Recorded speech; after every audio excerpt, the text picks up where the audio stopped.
In the 36th year of Asa's reign, Baasha, king of Israel, went up against Judah and fortified Ramah to prevent anyone from leaving or entering the territory of Asa, king of Judah.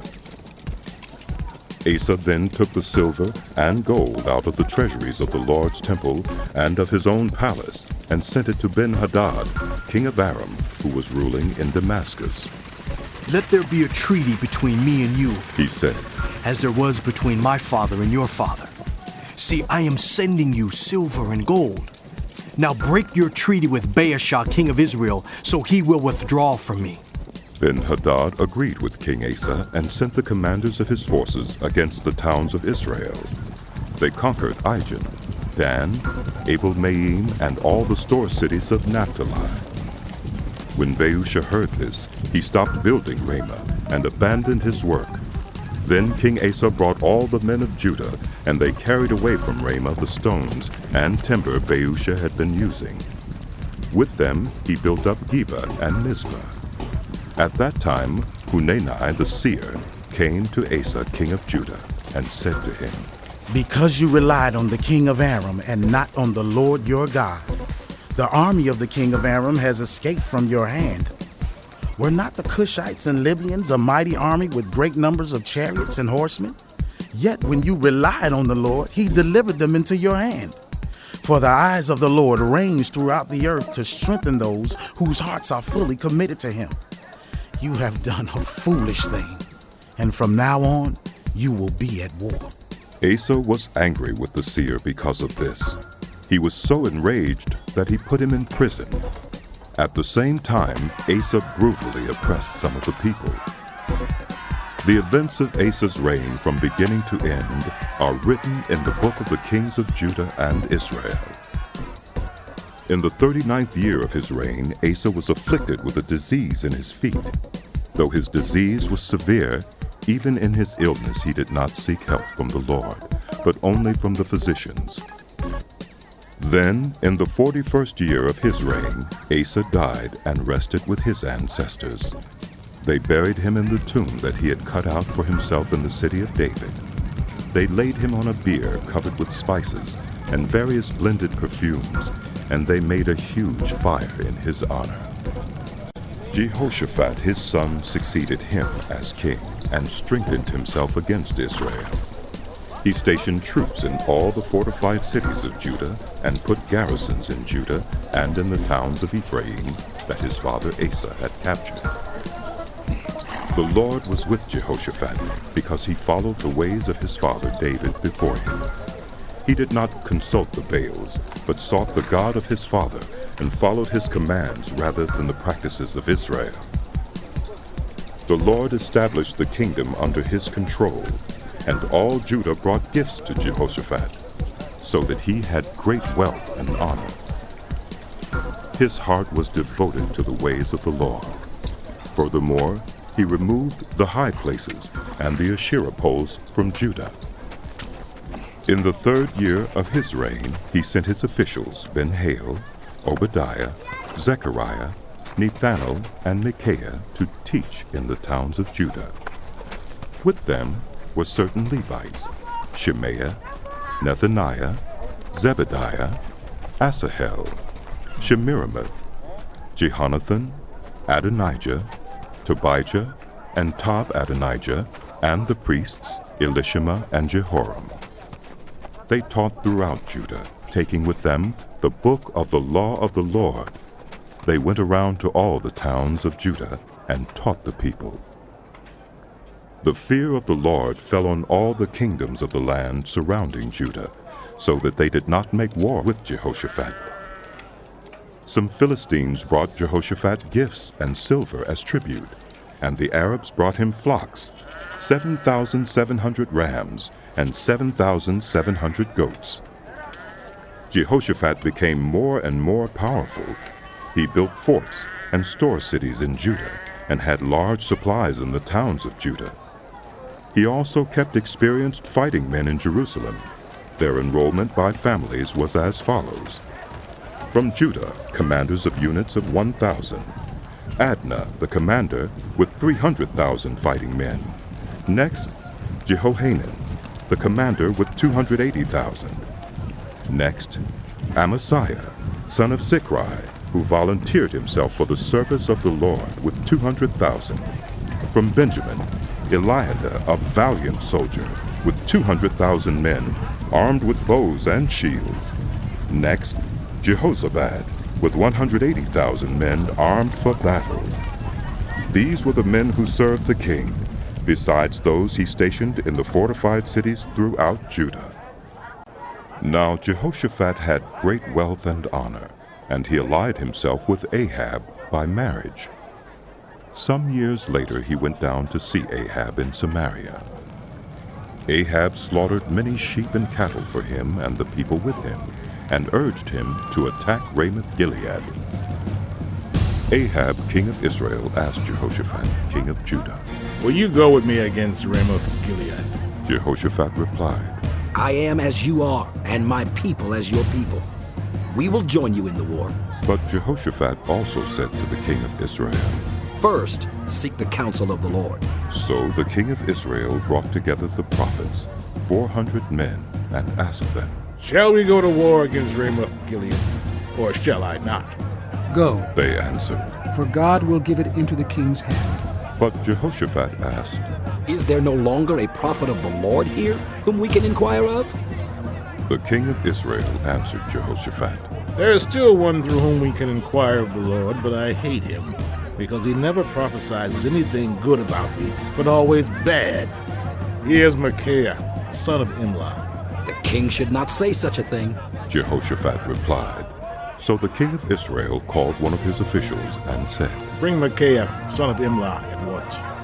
Dressed in their royal robes, the king of Israel and Jehoshaphat, king of Judah, were sitting on their thrones at the threshing floor by the entrance of the gate of Samaria, with all the prophets prophesying before them. Now Zedekiah, son of Kenaanah, had made iron horns, and he declared, This is what the Lord says. With these you will gore the Arameans until they are destroyed. All the other prophets were prophesying the same thing. Attack Ramoth-Gilead and be victorious, They said, for the Lord will give it into the king's hand. The messenger who had gone to summon Micaiah said to him, Look, the other prophets without exception are predicting success for the king. Let your word agree with theirs and speak favorably. But Micaiah said, As surely as the Lord lives, I can tell him only what my God says. When he arrived, the king asked him, "Micaiah, shall we go to war against Ramoth-Gilead, or shall I not?" Attack and be victorious, He answered. for they will be given into your hand. The king said to him, "How many times must I make you swear to tell me nothing but the truth in the name of the Lord?" Then Micaiah answered, I saw all Israel scattered on the hills like sheep without a shepherd. And the Lord said, These people have no master. Let each one go home in peace. The king of Israel said to Jehoshaphat, "Didn't I tell you that he never prophesies anything good about me, but only bad?" Micaiah continued, Therefore, hear the word of the Lord. I saw the Lord sitting on his throne with all the host of heaven standing on his right and on his left. And the Lord said, Who will entice Ahab, king of Israel, into attacking Ramoth-Gilead and going to his death there? One suggested this, and another that. Finally, a spirit came forward, stood before the Lord, and said, I will entice him. By what means, the Lord asked. I will go and be a lying spirit in the mouths of all his prophets, he said. You will succeed in enticing him, said the Lord. Go and do it. So now the Lord has put a lying spirit in the mouths of these prophets of yours. The Lord has decreed disaster for you. Then Zedekiah, son of Kenaanah, went up and slapped Micaiah in the face. Which way did the Spirit from the Lord go when he went from me to speak to you? He asked. Micaiah replied, You will find out on the day you go to hide in an inner room. The king of Israel then ordered, "Take Micaiah and send him back to Ammon, the ruler of the city, and to Joash the king's son, and say, This is what the king says. Put this fellow in prison and give him nothing but bread and water until I return safely." Micaiah declared, If you ever return safely, the Lord has not spoken through me. Then he added, Mark my words, all you people. So the king of Israel and Jehoshaphat, king of Judah, went up to Ramoth-Gilead. The king of Israel said to Jehoshaphat, I will enter the battle in disguise, but you wear your royal robes. So the king of Israel disguised himself and went into battle. Now the king of Aram had ordered his chariot commanders, Do not fight with anyone, small or great, except the king of Israel. When the chariot commanders saw Jehoshaphat, they thought, This is the king of Israel. So they turned to attack him. But Jehoshaphat cried out, and the Lord helped him. God drew them away from him, for when the chariot commanders saw that he was not the king of Israel, they stopped pursuing him. But someone drew his bow at random and hit the king of Israel between the breastplate and the scale armor. The king told the chariot driver, Wheel around and get me out of the fighting. I've been wounded. All day long the battle raged, and the king of Israel propped himself up in his chariot facing the Arameans until evening. Then, at sunset, he died. When Jehoshaphat, king of Judah, returned safely to his palace in Jerusalem, Jehu the seer, the son of Hanani, went out to meet him and said to the king, Should you help the wicked and love those who hate the Lord? Because of this, the wrath of the Lord is on you. There is, however, some good in you, for you have rid the land of the Asherah poles and have set your heart on seeking God. Jehoshaphat lived in Jerusalem, and he went out again among the people from Beersheba to the hill country of Ephraim and turned them back to the Lord, the God of their ancestors. He appointed judges in the land, in each of the fortified cities of Judah. He told them, Consider carefully what you do, because you are not judging for mere mortals, but for the Lord, who is with you whenever you give a verdict. Now let the fear of the Lord be on you. Judge carefully, for with the Lord our God there is no injustice or partiality or bribery. In Jerusalem also, Jehoshaphat appointed some of the Levites, priests, and heads of Israelite families to administer the law of the Lord and to settle disputes. And they lived in Jerusalem. He gave them these orders. You must serve faithfully and wholeheartedly in the fear of the Lord in every case that comes before you from your people who live in the cities. Whether bloodshed or other concerns of the law, commands, decrees, or regulations, you are to warn them not to sin against the Lord. Otherwise, his wrath will come on you and your people. Do this, and you will not sin. Amariah the chief priest will be over you in any matter concerning the Lord. And Zebediah, son of Ishmael, the leader of the tribe of Judah, will be over you in any matter concerning the king. And the Levites will serve as officials before you. Act with courage, and may the Lord be with those who do well. After this, the Moabites and Ammonites, with some of the Meunites, came to make war on Jehoshaphat. Some people came and told Jehoshaphat, A vast army is coming against you from Edom, from the other side of the Dead Sea. It is already in Hazazon Tamar. that is, in Gedi. Alarmed, Jehoshaphat resolved to inquire of the Lord, and he proclaimed a fast for all Judah. The people of Judah came together to seek help from the Lord. Indeed, they came from every town in Judah to seek him. Then Jehoshaphat stood up in the assembly of Judah and Jerusalem at the temple of the Lord in the front of the new courtyard and said, Lord, the God of our ancestors, are you not the God who is in heaven? You rule over all the kingdoms of the nations. Power and might are in your hand, and no one can withstand you.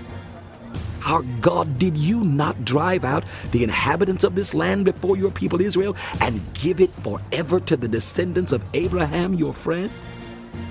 They have lived in it and have built in it a sanctuary for your name, saying, if calamity comes upon us, whether the sword of judgment or plague or famine, we will stand in your presence before this temple that bears your name and will cry out to you in our distress. And you will hear us and save us. But now here are men from Ammon, Moab, and Mount Seir, whose territory you would not allow Israel to invade when they came from Egypt. So they turned away from them and did not destroy them. See how they are repaying us?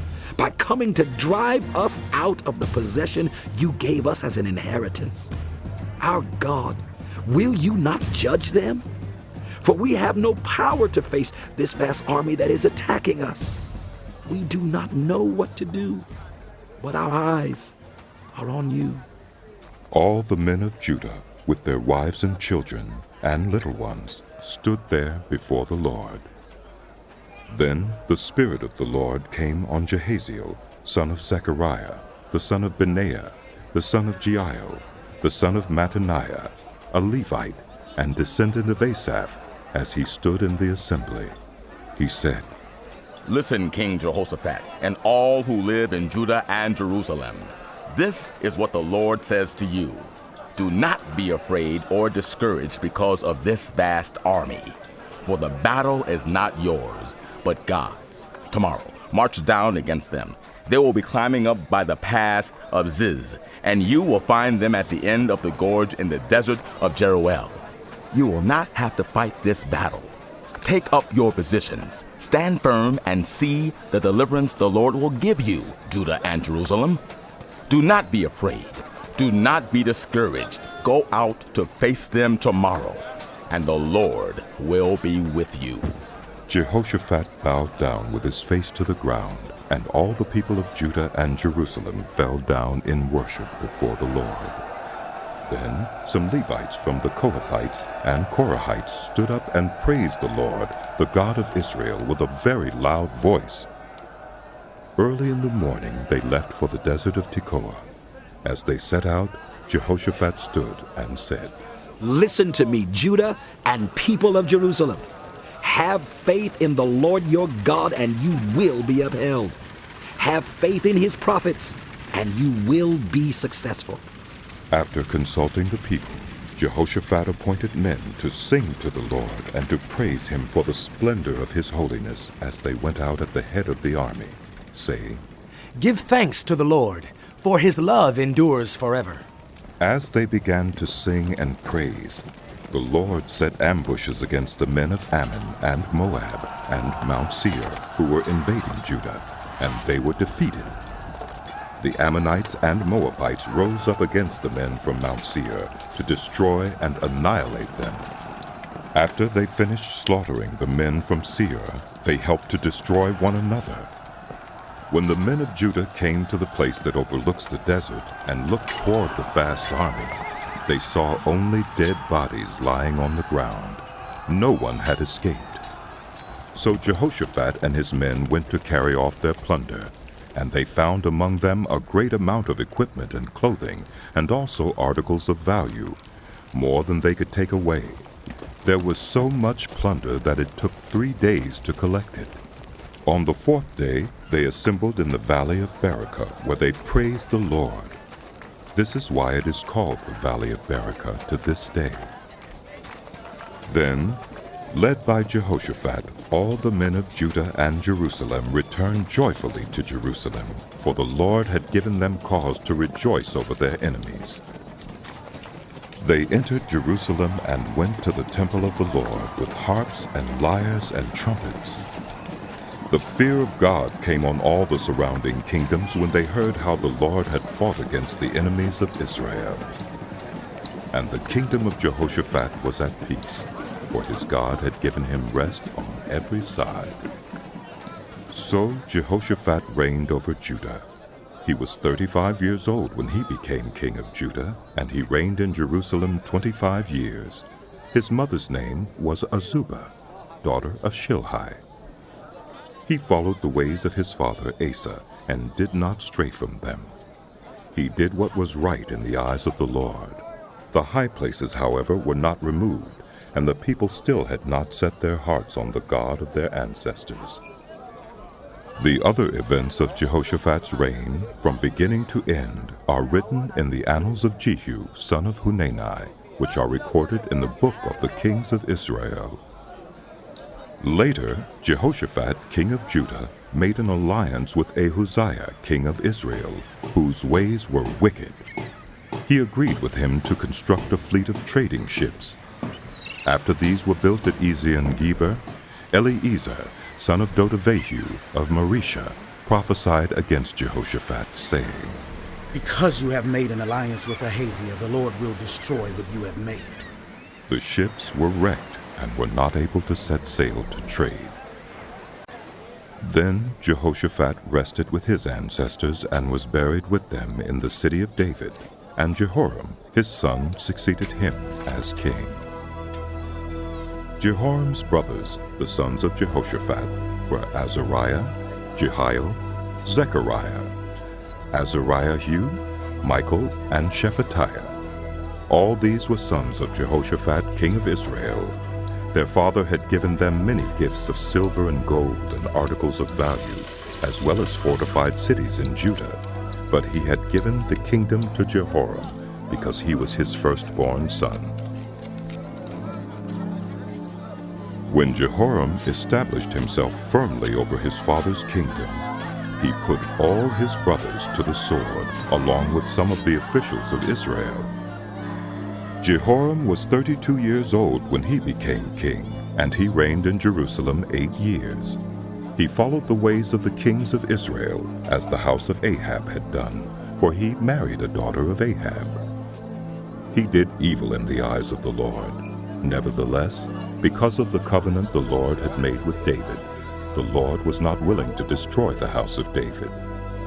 He had promised to maintain a lamp for him and his descendants forever. In the time of Jehoram, Edom rebelled against Judah and set up its own king. So Jehoram went there with his officers and all his chariots. The Edomites surrounded him and his chariot commanders, but he rose up and broke through by night. To this day Edom has been in rebellion against Judah. Libnah revolted at the same time, because Jehoram had forsaken the Lord, the God of his ancestors.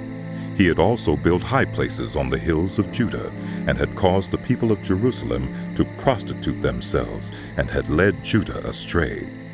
Jehoram received a letter from Elijah the prophet, which said, This is what the Lord, the God of your father David, says. You have not followed the ways of your father Jehoshaphat, or of Asa, king of Judah, but you have followed the ways of the kings of Israel. You have led Judah and the people of Jerusalem to prostitute themselves, just as the house of Ahab did. You have also murdered your own brothers, members of your own family, men who were better than you. So now the Lord is about to strike your people, your sons, your wives, and everything that is yours with a heavy blow. You yourself will be very ill with a lingering disease of the bowels, until the disease causes your bowels to come out. The Lord aroused against Jehoram the hostility of the Philistines and of the Arabs who lived near the Cushites. They attacked Judah, invaded it, and carried off all the goods found in the king's palace, together with his sons and wives. Not a son was left to him except Ahaziah, the youngest. After all this, the Lord afflicted Jehoram with an incurable disease of the bowels. In the course of time, at the end of the 2nd year, his bowels came out because of the disease, and he died in great pain. His people made no funeral fire in his honor, as they had for his predecessors. Jehoram was 32 years old when he became king, and he reigned in Jerusalem 8 years. He passed away to no one's regret, and was buried in the city of David, but not in the tombs of the kings. The people of Jerusalem made Ahaziah, Jehoram's youngest son, king in his place, since the raiders who came with the Arabs into the camp had killed all the older sons. So Ahaziah, son of Jehoram, king of Judah, began to reign. Ahaziah was 22 years old when he became king, and he reigned in Jerusalem 1 year. His mother's name was Athaliah, a granddaughter of Omri. He too followed the ways of the house of Ahab, for his mother encouraged him to act wickedly. He did evil in the eyes of the Lord, as the house of Ahab had done, for after his father's death they became his advisers to his undoing. He also followed their counsel when he went with Joram, son of Ahab, king of Israel, to war against Hazael, king of Aram, at Ramoth Gilead. The Arameans wounded Joram, So he returned to Jezreel to recover from the wounds they had inflicted on him at Ramoth in his battle with Hazael, king of Aram. Then Ahaziah, son of Jehoram, king of Judah, went down to Jezreel to see Joram, son of Ahab, because he had been wounded. Through Ahaziah's visit to Joram, God brought about Ahaziah's downfall. When Ahaziah arrived, he went out with Joram to meet Jehu, son of Nimshi, whom the Lord had anointed to destroy the house of Ahab.